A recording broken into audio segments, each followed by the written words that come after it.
Jayachandran Gold and Diamonds, now at Palikatnai. The Chennai Silks Aadi Sale தூத்துக்குடியில் ஜூலை 12 முதல் கோலாகல ஆரம்பம். Armstrong அவர்களுடைய படுகொலை வழக்கில் கமிஷனர் அருண் அவர்கள் தலைமையில் வந்த பிறகு பெரிய அளவில் வந்து ஒரு டீம்களை இறக்கி ஒரு 80% இந்த கேஸ் வந்து கொண்டு வந்துட்டாங்க. அநேகமாக வந்து அடுத்த ஒரு 15 நாளில் இல்லை ஒரு மாதத்தில் கூட அவங்க வந்து பார்த்தீங்கன்னா பிடிச்சிடுவாங்க. சம்போ செந்தில் ஒரு டீம், அந்த பெல்ட் வந்து பார்த்தீங்கன்னா திருநெல்வேலி பெல்ட்டை சார்ந்தவங்க, சம்போ செந்தில் அண்ட் அதர்ஸ். அவருடைய சம்போ செந்திலோட படம் புகைப்படம் கூட கிடையாதுன்றாங்க. அப்போ புகைப்படமே இல்லைன்னா அப்போ கண்டுபிடிக்க முடியாதுன்னு கேட்டேன். நம்ம போலீஸ் அதை விட அடுத்தடுத்து யாருமே கற்பனைக்கு எட்டாத நபர்கள்லாம் உள்ளே வந்துட்டு இருக்கிறாங்க. ஒரு நபரை பிடிக்கிறாங்க, அவர் தான் வந்து பார்த்தீங்கன்னா வந்து செல்ஃபோன்லாம் பறிச்சாரு அப்படின்னு சொல்கிறாங்க. அதே நபர் வந்து ஆம்ஸ்ட்ராங்குடைய திட்டம் வகுத்து கொடுத்தவர் அவர் தான். அதுக்கப்புறம் ஆம்ஸ்ட்ராங்குடைய இறுதி அஞ்சலிக்கும் அவர் போயிருக்கிறாரு. அவரும் ஒரு அட்வொகேட். இதில் தேவையில்லாத சில நபர்கள்லாம் உள்ளே வந்து கொண்டு வராங்கன்னு சொல்கிறதுலாம் வந்து பார்த்தீங்கன்னா அது வந்து கண்டிப்பாக போலீஸ் செய்யாது. இந்த வழக்கே நடந்து முடிக்கும் போது வந்து பார்த்தீங்கன்னா ஆம்ஸ்ட்ராங் கொலைக்கும் இவங்களுக்கும் வந்து எந்த தொடர்பும் இல்லைன்னு சொல்லி விடுதலை ஆகிறதுக்கான வாய்ப்புகள் கூட இருக்கலாம். நம்ம சீசிங் ராஜான்னு சொல்கிறோம், இவர் அவரு எல்லாம் சொல்கிறோம் இல்லையா. இன்னும் கூட வந்து காவல்துறையில் வந்து எண்ணிக்கைகள் வந்து தினம் 2 பேர் காலையில் பொழுது விடிஞ்சா அடுத்த 2 பேர் யார், அடுத்த 2 பேர் இருக்குல்ல, அது இன்னும் கூட வரலாம். ஆனால் அப்போ இதில் வந்து எனக்கு என்ன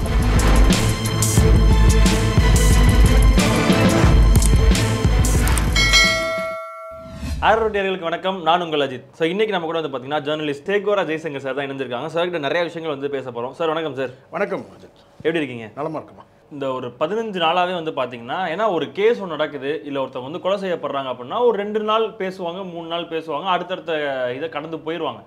ஆனால் இப்போ இந்த ஆம்ஸ்ட்ராங்கோட கொலை வழக்கு பார்த்தீங்கன்னா ஒரு சினிமாவில் வந்து ஒரு கேஸ்ட் அண்ட் க்ரூ மாதிரி ஆட் ஆகும்ல சார். ஒரு புது படம் அப்டேட் ஒன்று வருதுன்னா ஃபர்ஸ்ட் ஒரு ஹீரோ வந்து வருவாங்க, அடுத்து ஹீரோயின் வருவாங்க, வில்லன் வருவாங்க, கூட யார் யார் நடிக்கிறாங்கன்னு சொல்லி டெய்லி ஒவ்வொரு கதாபாத்திரமா உள்ள வரும்.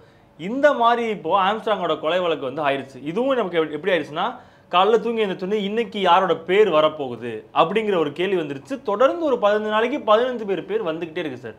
ஸோ இந்த கேஸ் எப்போதான் முடியும், இல்லை இன்னும் எத்தனை பேர் ஆட் ஆவாங்க, இது வந்து முடியுமா முடியாதா, இல்லை இது வந்து நாடகம் மாதிரி தொடர்கதை மாதிரி போய்கிட்டே தான் இருக்குமா சார்? இல்லை, இது ஆரம்பத்தில் அப்போ தான் அப்படி தான் பார்க்கப்படுது. ராமஜெயம் வழக்கு, கொலை வழக்கு அப்படி தான் இது வந்து இழுத்துட்டு போகும் போல இருக்குது, அப்படி தான் பார்க்கப்பட்டது. ஆனால் வந்து இப்போது திரு கமிஷனர் அருண் அவர்கள் தலைமையில் வந்த பிறகு பெரிய அளவில் வந்து ஒரு டீம்களை இறக்கி, தனித்தனி டீம் இறக்கி இவ்வளோ தூரம் கொண்டு வந்துட்டாங்க. கிட்டத்தட்ட ஒரு எனக்கு தெரிஞ்சு ஒரு 80% இந்த கேஸ் வந்து கொண்டு வந்துட்டாங்க, முடிச்சிட்டாங்கன்னு நான் நினைக்கிறேன். இன்னும் ஒரு 20% ஒரு முக்கியமான வந்து என்ன சொன்னால் வந்து ஒரு கிங் பின்கள் அவங்களாம் எங்கே இருக்கிறாங்கன்னு தான் தேடி போயிட்டுருக்குறாங்க. அநேகமாக வந்து அடுத்த ஒரு 15 நாளில் இல்லை ஒரு மாதத்தில் கூட அவங்க வந்து பார்த்தீங்கன்னா பிடிச்சிடுவாங்கன்னு தான் நினைக்கிறேன். ஏன்னா அந்தளவுக்கு என்ன நம்ம தமிழ்நாடு போலீஸை பொறுத்த கடந்த காலத்தில் வந்து ஒரு சேலஞ்சாக ஒரு விஷயத்தை எடுத்தாங்கன்னா முடிப்பாங்க அதை கண்டிப்பாக. அப்படி தான் இதை வந்து இந்த வழக்கை பொறுத்த வரைக்கும் ஒரு சேலஞ்சிங்காக எடுத்து தான் மூவ் ஆகிட்டுருக்குறாங்கன்னு ஒரு தகவல் இருக்குது. அதில் பிடிபடக்கூடியவங்க எல்லாமே வந்து பார்த்திங்கன்னா வந்து க்ரைமில் வந்து ரொம்ப நாள் ஊர்னவங்களாக தான் இருக்கிறாங்க. அதோட ஒரு பாதுகாப்புக்கு வழக்கறிஞராகவும் இருக்கிறத நம்ம பார்க்கலாம். ஆமாம், அதாவது அரசியல் கட்சியில் வந்து அஜித் வந்து ஒரு பெரிய பதவியெல்லாம் கிடையாது. இவங்கன்னா பெரிய அவைத்தலைவராக இருக்காங்க. சும்மா ஒரு பாதுகாப்புக்கு ஏதோ ஒரு அரசியல் கட்சியில் இருந்தாங்கன்னா போலீஸ் வந்து கிட்ட தொடாமல் இருக்கும்.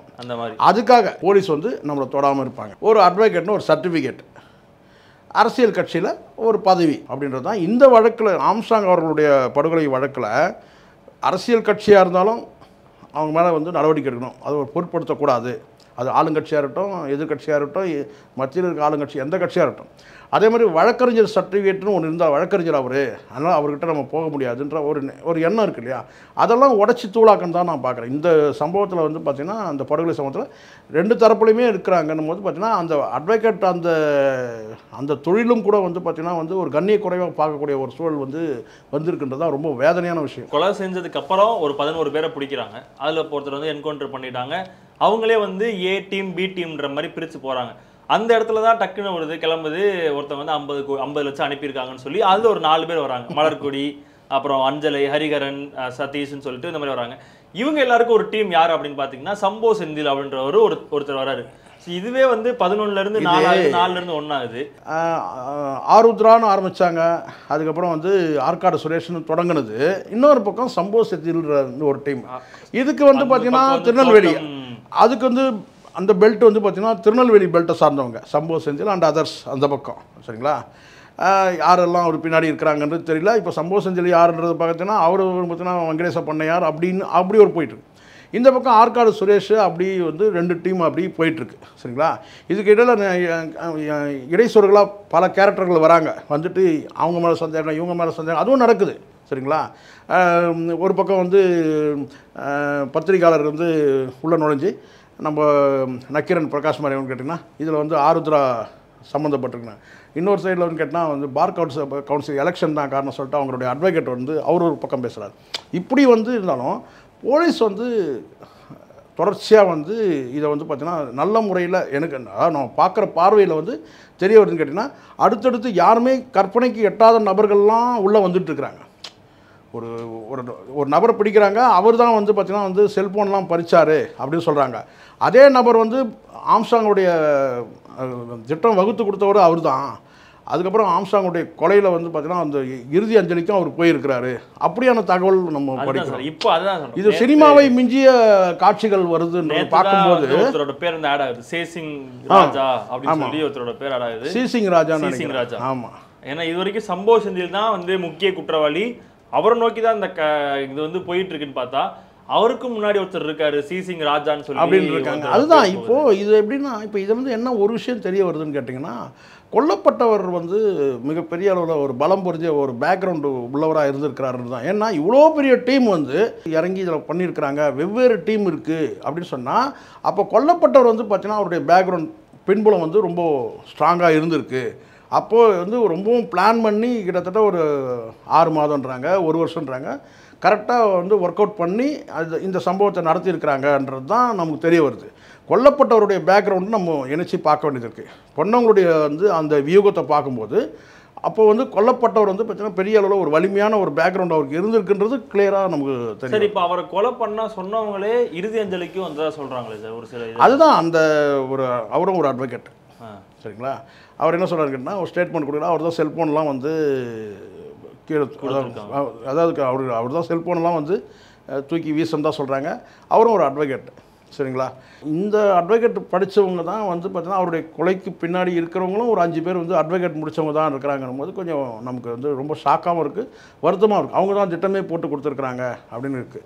ஆனால் பொதுவான ஒரு வந்து பார்த்தீங்கன்னா இங்கே தமிழ்நாடை பொறுத்த வரைக்கும்னு கேட்டிங்கன்னா ஒரு பெரும்பாலான வந்து பார்த்தீங்கன்னா எல்லா கோர்ட்லேயுமே வந்து பார்த்தீங்கன்னா யாராவது ஒரு அதுவும் குறிப்பிட்டு நான் வட மாவட்டங்களில் பணியாற்றக்கூடிய இடத்துல வந்து பார்த்தீங்கன்னா திரு ஆம்ஸ்ட்ராங் அவருக்கு வந்து பார்த்தீங்கன்னா உருவாக்கின அட்வொகேட் யாரோ ஒரு மொழியில் ஒருத்தர் இருப்பாங்க, கண்டிப்பாக இருப்பாங்க. நான் சொல்கிறது வட மாவட்டங்களில், தென் மாவட்டங்கள் இருப்பாங்களான்னு எனக்கு தெரியல. ஆனால் வந்து பார்த்தீங்கன்னா அது குறிப்பாக சென்னையில் வந்து ஹைகோர்ட்லலாம் வந்து பார்த்தீங்கன்னா இல்லை சென்னை சுற்றியுள்ள வந்து மெஜிஸ்ட்ரேட் கோர்ட்லலாம் வந்து பார்த்தீங்கன்னா ஆம்ஸ்ட்ராங் உருவாக்கின அட்வொகேட்கள் இருக்கிறாங்க. சார் அந்த விதத்தில் ஒரு தரப்பினர் சைட்லேருந்து இப்படி ஒன்றா இருந்தாலும் இன்னொரு தரப்பினர் சைடு என்னென்னா இந்த நிறைய ரவுடிஸ்லாம் இருப்பாங்களா சார், அவங்க எல்லாரையுமே இந்த ஒரு கேஸை வச்சு அவங்க எல்லாரோட இதையும் வந்து கண்ட்ரோல் பண்ணிடலாமா அப்படிங்கிற மாதிரியான நோக்கத்தில் இவ்வளோ ரவுடிஸை வந்து ஆட் பண்ணுறாங்களான்ற ஒரு கேள்வி வருது சார். இல்லை அது பரவலாக இப்போ பேசுகிறாங்கன்னு கேட்டால் எல்லா ரவுடிஸ்லும் வந்து எல்லாரும் மர்டர் கேஸில் இருக்க அத்தனை பேரும் இந்த ஒரு கேஸை கொண்டு வந்து அப்படி பண்ணிட முடியாது சார். ஏன்னா நீங்கள் ஒரு விஷயம் நல்லா புரிஞ்சுங்களேன், ஒரு தெளிவாக சொல்கிறேன் உங்களுக்கு. என்ன தான் இப்போ இவ்வளோ தானே வந்து பார்த்தீங்கன்னா வந்து சோறு தண்ணி இல்லாமல் போலீஸ் டீம் வந்து அலைஞ்சி திரிஞ்சு கொண்டு வந்து அவங்கள அரெஸ்ட் பண்ணி கொண்டு வந்து ஜெயிலில் அடைச்சிடுறாங்க சரிங்களா. அதுக்கு பிறகு வந்து பார்த்திங்கன்னா அவங்கள கன்விக்ஷன் கொண்டு போகிறதுக்கு பார்த்தீங்களா இது ஒரு பார்ட்டு சார். கைது செய்கிறதுக்கு ஒரு பார்ட்டு. கைது செய்த பிறகு வந்து பார்த்திங்கன்னா வந்து சார்ஜ் ஷீட்லாம் ரெடி பண்ணி அவங்கள கொண்டு போய் கன்விக்ஷன் கொண்டு போய் தண்டிக்கிறதுக்கு கொண்டு போகிறாங்க பார்த்தீங்களா. அதுக்கு ராத்திரி மகளும் வேலை செய்வாங்க. அவ்வளோ பேப்பர்கள் வந்து பார்த்திங்கன்னா வந்து டாக்குமெண்ட்டுகள் ரெடி பண்ணோம், எவிடன்ஸை ரெடி வந்து பார்த்திங்கன்னா வந்து கலெக்ட் பண்ணோம். இது எல்லாத்தையும் கொண்டு போய் வச்சு வந்து பார்த்திங்கன்னா ஒரே ஒரு பாயிண்டில் உடஞ்ச கேஸு நிறைய இருக்குது. ஒரு பாயிண்டில் வந்து பார்த்திங்கன்னா ஏன்னா நீதிமன்றம் வந்து அப்படியான கண்ணோட்டத்தை தான் பார்க்கணும்னு கேட்டிங்கன்னா வந்து எந்த வகையிலையும் வந்து பார்த்திங்கன்னா ஒரு நிரபராதி வந்து தண்டிக்கப்படக்கூடாதுன்ற அந்த பார்வையில் பார்க்கறதுனால நீங்கள் வந்து குற்றவாளியாக இருக்கலாம் தப்பிச்சாலும் பரவாயில்ல. ஏன்னா கடந்த காலத்தில் அப்படி தான் சொல்லப்பட்டிருக்கு.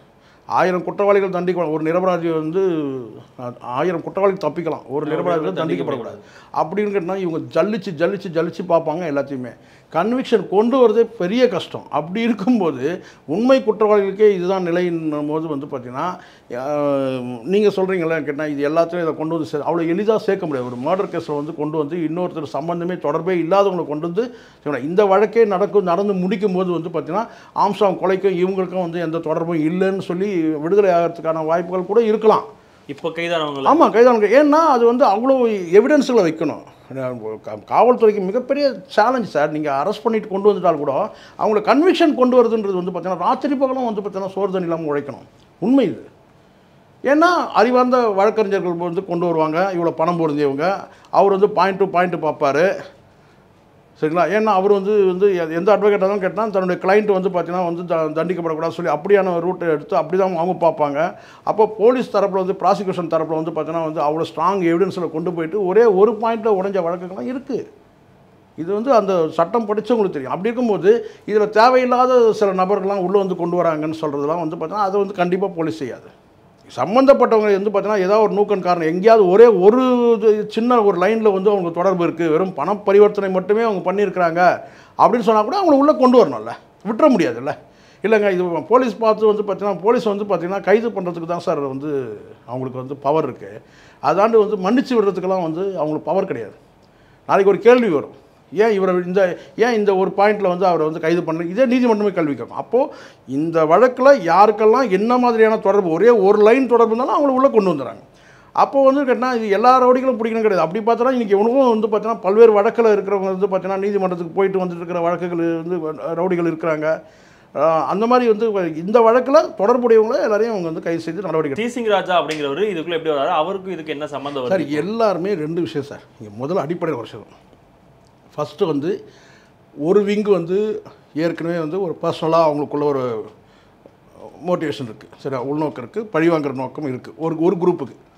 இன்னொரு குரூப் வந்து பார்த்திங்கன்னா வந்து பிஸ்னஸில் வந்து தொழில் ரீதியான பிரச்சனை இருக்குது.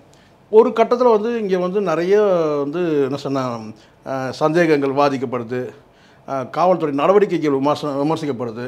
இதுக்கெல்லாம் ஒரு முற்றுப்புள்ளி கேட்டால் இதோட நோக்கம் என்ன என்பதை முதல்ல சொல்லணும். இல்லைன்னா வெவ்வேறு காரணங்கள் வாதிக்கப்படுதில்லை. ஆருத்ரா, அப்புறம் இப்போது வழக்கறிஞர் சொல்கிற பார் கவுன்சில் எலெக்ஷனு இதெல்லாம் சொல்கிறாங்க இல்லையா?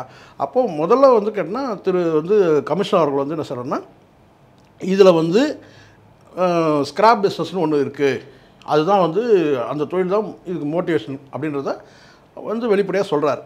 இதுதான் காரணமாக இருக்குது அப்படின்றத சொல்கிறார். ஏன்னா தேவையற்ற விமர்சனங்கள் வந்து பார்த்திங்கன்னா வந்து பல்வேறு மக்கள்கிட்ட குழப்பங்கள் உருவாக்கக்கூடாதுன்றதுக்காக முதல்ல ஒரு குழப்பம் இருந்துச்சு.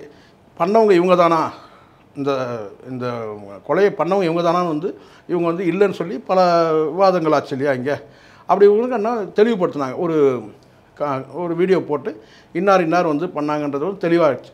அடுத்த கட்டம்னு கேட்டால் மோட்டிவேஷன் என்னென்னு கேட்டால் ஒரு ஸ்கிராப் பிஸ்னஸ் தான் இதுன்னு சொல்கிறது வெளிப்படையாக சொல்லியிருக்கிறார். சரிங்களா?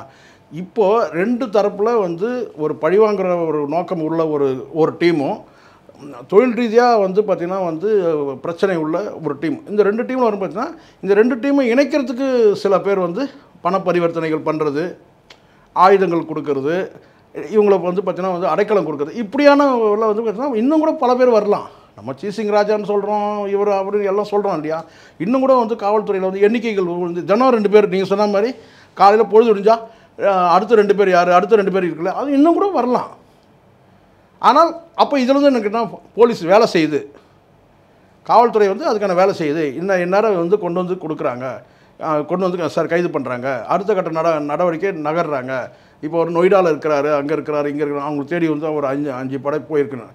அங்கே வந்து அவங்களுக்கு என்ன மாதிரியான வந்து இன்வெஸ்டிகேஷனில் வந்து அவங்க எத்தனை டீமு எவ்வளோ கஷ்டப்படுறாங்க நமக்கு தெரியாது. நம்ம ஒரு காணொலி கைது பண்ணோன்னே கேட்டால் நம்ம வந்து இது இப்படி இருக்குமா அப்படி இருக்குமான்னு சொல்கிறது வந்து ஒரு விவாதிக்கிறோம், அது தப்பு இல்லை. ஆனால் உண்மையாக வந்து பார்த்திங்கன்னா எல்லாமே ஒரு கன்க்ளூஷன் வர்றதுக்கு இன்னும் கூட ஒரு 20 நாளில் ஒரு 10 நாளில் கூட ஒரு கன்க்ளூஷன் வந்துடலாம். ஒரு முக்கிய குற்றவாளி கைது பண்ணாருன்னா, இப்போ சம்பவ செந்தில் பிடிபட்டார்னா அவருக்கு பின்னணியில் இருக்கிறவங்க யாராவது இருந்தாங்கன்னா வரலாம். இப்போ ஒவ்வொருத்தரும் பிடிக்கும்போது கேட்டால் எல்லாரும் கையை காட்டக்கூடியது சம்பவ செஞ்சில்றத கையை காட்டுறாங்க. இப்போ அவரை நோக்கி வந்து பார்த்தீங்கன்னா வந்து போலீஸ் நகருது, ஓடிட்டுருக்குறாங்க. அவர் பிடிபட்டார் தான் கேட்டால் அவருக்கு அடுத்த ரவுண்டில் யாருனா இருக்கிறாங்களா, இல்லை அவர் தான் காரணமான்றது. அதாவது என்னன்னா, இப்போ மலர்கொடின்றவங்க கிட்ட இருந்து ஒரு 50 லட்சம் ரூபாய் அருண் அப்படின்ற ஒருத்தருக்கு வந்து அந்த 11 பேர் இருக்க ஒருத்தருக்கு வந்து டிரான்ஸ்ஃபர் ஆயிருக்கு சார். இது வந்து பார்த்தீங்கன்னா அந்த 11 பேருக்கு இருக்குது, அந்த 11 பேருக்கு தான் இந்த 50 லட்ச ரூபா வருது. இப்போது சம்பவ செந்தில் தான் பண்ணியிருக்காருன்னா அவருக்கு எவ்வளோ போயிருக்கும், இல்லை இவங்க எல்லாத்துக்கும் எவ்வளோ கிடச்சிருக்கும், இல்லை இதெல்லாம் யார் கொடுத்துருப்பா, இவங்களுக்கு எப்படி 50 லட்சம் வந்திருக்குன்றத தாண்டி மொத்த பேருக்கு எவ்வளோ அமௌண்ட் போயிருக்கும், இதெல்லாம் யார் கொடுத்துருப்பா, அந்த அளவுக்கு ஒரு பெரிய புள்ளி யாரு, மொத்தம் எவ்வளோ செலவு பண்ணியிருப்பாங்க புள்ளின்றது வந்து எப்படி இருந்தாலும் தெரியதான் போகுது சார். ஒன்று இதில் வந்து பார்த்தீங்கன்னா வந்து ஸ்கிராப் பிஸ்னஸ்ன்னு சொல்கிறாங்க இல்லையா, அந்த ஸ்கிராப் பிஸ்னஸில் வந்து பார்த்தீங்கன்னா எவ்வளோ புழக்கம் இருக்குதுன்னு பார்க்கணும். இப்போது ஸ்கிராப் பிஸ்னஸ் வந்து பார்த்தீங்கன்னா உங்களுக்கு தெரியும், இங்கே வந்து ஒரு குறிப்பிட்ட இண்டஸ்ட்ரியல் ஏரியா இருந்ததுன்னா அங்கே ஸ்கிராப் வந்து பார்த்தீங்கன்னா வந்து ஒவ்வொரு கம்பெனியில் நீங்கள் கலெக்ட் பண்ணால் கூட வந்து பார்த்தீங்கன்னா வந்து கோடிக்கணக்கான வியாபாரம் நடக்குது. சரிங்களா? அப்போது வட சென்னை முழுவதும் வந்து பார்த்தீங்கன்னா இங்கேருந்து நீங்கள் வந்து வண்ணாரப்பேட்டிலேருந்து நீங்கள் எடுத்திங்கனாலும், இல்லை நீங்கள் பிராட்வேலேருந்து நீங்கள் எடுத்து நீங்கள் அப் டு நீங்கள் எண்ணூர் தாண்டி நீங்கள் திருவொற்றியூர்லாம் தாண்டி நீங்கள் கும்மிடிப்பூர் வரைக்கும் நீங்கள் போனீங்களோட இண்டஸ்ட்ரி, கும்மிடிப்பூரில் இண்டஸ்ட்ரியல் சிப்காட் இருக்குது உங்களுக்கு தெரியும். அப்போது இங்கே வந்து முழுக்க வட சென்னை முழுவதுமே வந்து பார்த்தீங்கன்னா வந்து ஒரு ஸ்கிராப் பிஸ்னஸ் கொடி கட்டி பறக்கும்போது அந்த இடத்துல யார் வந்து இதை மூலதனமாக இருந்து பண்ணாங்கன்றது தான் முக்கியம். அதில் வந்து அந்த ஸ்கிராப் பிஸ்னஸ் உங்களுக்கு நிறைய நான் அக்கௌண்டபிள் நிறையா எல்லாமே வந்து பிளாக் தான், ஒயிட்லாம் வந்து அந்த பிஸ்னஸை பண்ணவும் முடியாது, பண்ணுறதுக்கும் அங்கே ஆள் கிடையாது. அப்படி இருக்கும்போது இங்கே வந்து பார்த்தீங்கன்னா வந்து 5 ரூபா பொருளை வந்து பார்த்திங்கன்னா வந்து 50 ரூபா பொருளை 5 ரூபாய்க்கு எடுக்கிறது தான் அந்த ஸ்கிராப் பிஸ்னஸே. சரிங்களா? அப்போ இதை பல கோடிகள் பல 100 கோடிகள் இங்கே புழக்கத்தில் இருக்கும்போது அங்கே வந்து இங்கே வந்து ஆம்ஸ்டாங் அவர்களுக்கும் அவங்களுக்கும் என்ன மாதிரியான பிரச்சனைகள் நடந்தது அப்படின்றது நமக்கு வந்து பிடிபட்டு அவங்க ஸ்டேட்மெண்ட் கொடுத்தா தான் தெரியும். அதில் எத்தனை பேர் இருக்கிறாங்க, சம்பவம் செஞ்சிருக்கு கீழே வந்து எத்தனை பேர் இந்த, ஏன்னா இதை வெளிநாட்டிலேருந்து இந்த பிஸ்னஸை பண்ணதாக சொல்கிறாங்க சம்பவம். அப்போது இங்கே வந்து இன்னும் எவ்வளோ பேர் இந்த பிஸ்னஸில் சம்மந்தப்பட்டிருக்கலாம் அப்படின்றது ஒரு பார்வை இருக்குல்ல. ஸோ இதெல்லாம் வந்து சம்பவம் செஞ்சில் பிடிபட்டால் தான் பல விஷயங்கள் தெரிய வரும். சார், இறுதியாக ஒரே ஒரு கேள்வி சார், இந்த கேஸ் ஆனது இன்னும் எவ்வளோ நாளைக்கு கொண்டு போக போகிறாங்க, இன்னும் எவ்வளோ நாளைக்கு முடிப்பாங்க? நீங்கள் பரவலாக சொல்லக்கூடியது என்ன சொல்கிறான்னு கேட்டிங்கன்னா, இப்போ நம்ம அண்ணாமலை என்ன சொன்னார் விவாதிக்கிறோம், வந்து சீமான் என்ன சொன்னார் விவாதிக்கிறோம், எடப்பாடி என்ன சொன்னார் விவாதிக்கிறோம். ஆனால் தமிழ்நாடு முதலமைச்சர் உள்துறை அவர் கையில் அவர் கட்டுப்பாட்டில் இருக்குது. அவர் பல்வேறு நடவடிக்கைகள் முதல் கட்டமாக வந்து அதிகாரிகள் மாற்றப்படுறாங்க, உள்துறை செயலாளர் வரைக்கும் மாற்றப்படுறாங்க. ரெண்டாவது அன்னைக்கு தினம் ஆம்ஸ்டாங் அவருக்கு படுகொலை செய்யப்பட்ட அன்னைக்கு வந்து பார்த்தீங்கன்னா ஒரு ஸ்டேட்மெண்ட் கொடுக்குறாரு. அதிர்ச்சி அளிக்குது, வேதனை அளிக்குது. உண்மையான குற்றவாளிகள் வந்து கண்டுபிடிக்கப்பட்டு தண்டிக்கப்படுவார்கள், விரைந்து தண்டிக்கப்படுவார்கள்னு சொன்னார். அதனுடைய ஸ்டேட்மெண்ட் வந்து இன்றைக்கி வரைக்கும் அது வந்து பார்த்திங்கன்னா அது வந்து நடைமுறையில் வந்து பார்த்திங்கன்னா வேகம் எடுத்து தான் இருக்குது. அதனால் கேட்டால் நீங்கள் கேட்ட கேள்வி கேட்டால் எப்போ முடியுன்றது சம்மந்தப்பட்ட அதிகாரிகளே வந்து சொல்லக்கூடிய சூழல் இருக்காதுன்னு தான் நான் நினைக்கிறேன். ஏன்னா வேலைகள் நடந்துட்டுருக்கு, வேகமாக தேடிட்டு போகிறாங்க. அவருடைய சம்பவம் செஞ்சோட புகைப்படம் கூட கிடையாதுன்றாங்க. அப்போ புகைப்படமே இல்லைன்னா அப்போ கண்டுபிடிக்க முடியாதான்னு கேட்டால் நம்ம போலீஸ் அதை விட தாண்டி போகக்கூடியங்க. அதை கேட்டால் காற்று நுழையிற இடத்துல கூட வந்து நுழையாத இடத்துல கூட நம்ம போலீஸ் நுழையும். அப்படி இருக்கும்போது வந்துன்னா அது கண்டுபிடிச்சிருவாங்க. ஆனால் தாமதம் எப்போன்னு சொல்ல முடியாது, குறிப்பிட்டு சொல்ல முடியாது. ஆனால் வந்து பார்த்தீங்கன்னா வந்து உண்மையாக வந்து கடுமையான உழைப்பு கொட்டுறாங்க காவல்துறைன்றது தான். அப்போ அந்த இடத்துல வந்து நம்ம வந்து குறை சொல்லணுன்ற பேரில் அல்லது விமர்சனம் பண்ணணுன்ற நோக்கம்ன்றது வந்து பார்த்திங்கன்னா அது அவங்களுடைய சோர்வடை செய்யக்கூடாதுன்னு தான் என்னுடைய பார்வை. வேலை செஞ்சுட்டு அதனால தான் வந்து பார்த்திங்கன்னா வந்து காவல்துறை பிடிபடுற வரைக்கும் நம்ம எந்த காவல்துறையில் வந்து நடவடிக்கை எடுத்து சம்பவம் செஞ்சு பிடிபடுற வரைக்கும் நம்ம எதுவும் ஒரு நெகட்டிவான கருத்துக்கள் நம்ம சொல்ல முடியாது. ஓகே சார், உங்கள் நேரத்துக்கு நன்றி சார். நன்றி. Jayachandran Gold and Diamonds, now at Palikatnai. The Chennai silks Aadi sale தூத்துக்குடியில் ஜூலை 12 முதல் கோலாகல ஆரம்பம்.